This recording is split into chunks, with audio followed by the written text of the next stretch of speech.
नमस्कार, आप देख रहे हैं पंकज न्यूज और मैं हूं आपके साथ कंचन। हाथ में भारत का संविधान और भगवत गीता लेकर न्याय यात्रा कर रही डिप्टी कलेक्टर निशा बांगरे की न्याय पैदल यात्रा पहुंची।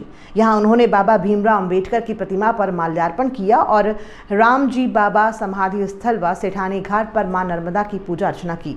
वहीं यात्रा का समाज सेवी और कांग्रेस कार्यकर्ताओं ने जमकर स्वागत किया।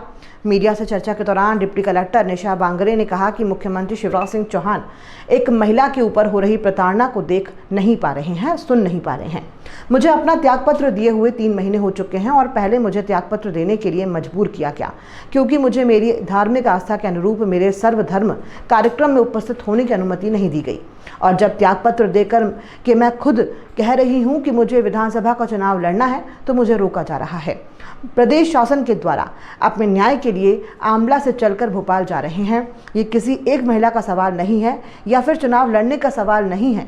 ये बात उन महापुरुषों के विचारों की जिन्होंने संविधान में समस्त अधिकार प्रदान किए हैं।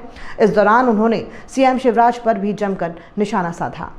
मुझे अपना त्यागपत्र दिए हुए 3 महीने हो चुके हैं और पहले तो मुझे त्यागपत्र देने पर मंजूर किया क्योंकि मुझे मेरी धार्मिक आस्था के अनुरूप जो है मेरे सर्वधर्म के कार्यक्रम में उपस्थित होने की अनुमति नहीं दी गई। और जब त्यागपत्र देकर के मैं खुद कह रही हूँ कि अब मुझे विधानसभा का चुनाव लड़ना है, तो एक तरफ तो वो महिलाओं को आरक्षण देने की बात कर रहे हैं राजनीति में, और दूसरी तरफ एक पढ़ी लिखी महिला अगर राजनीति में आना चाह रही है तो उसे षड्यंत्र करके जो है रोका जा रहा है मध्य प्रदेश शासन के द्वारा।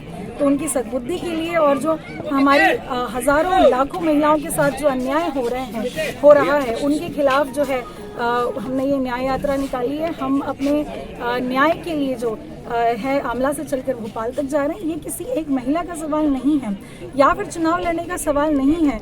ये बात है उन महापुरुषों के विचारों की जिन्होंने संविधान में हमें समस्त अधिकार प्रदत्त किए हैं। उन्होंने हमें संवैधानिक अधिकार दिए हैं कि हम इस लोकतंत्र में अपने सर्वधर्म के साथ विचारधारा के साथ में और अवसर की समानता के साथ में आगे बढ़ सकते हैं। तो किसी महिला को जो है रोका जाना या उसके खिलाफ द्वेषपूर्ण कार्रवाई करना सिर्फ इसीलिए क्योंकि वो सर्वधर्म की विचारधारा को नहीं मानते हैं, तो ये सरासर जो हमारे संविधान के साथ है उसके साथ अन्याय है। ये एक अनुसूचित जाति की महिला के साथ अन्याय है, तो ये डॉक्टर बाबा साहब अम्बेडकर के साथ अन्याय है। तो ऐसे अन्याय के खिलाफ हम जो है हम सारी महिलाएं और हमारे भाई जो हैं आज सड़क पर उतरने को मजबूर हो गए हैं कि हम किसी तरीके से जो है अपने खिलाफ हो रहे शोषण और अत्याचार के लिए अपनी बात रख सकें।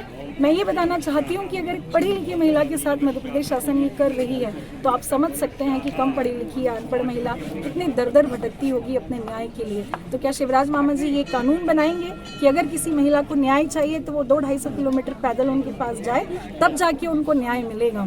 तो बहुत ही दुख और पीड़ा की बात है जो आज हमें इस तरह से सड़कों पर पैदल चलना पड़ रहा है, जहाँ हमें मतलब कहीं भी रुकना पड़ रहा है। तो ये एक जो है ये धर्म का युद्ध है, इसीलिए हमने ये यात्रा निकाली है। कब से निकले हैं आप और कितने दिन हो गए हैं? ये 28 तारीख से हम निकले हैं ना, और हम जगह जगह जो हमारा रूट चार्ट बना हुआ है उसके हिसाब से हम जाते हैं। आज हमने राम जी बाबा जी से उनकी समाधि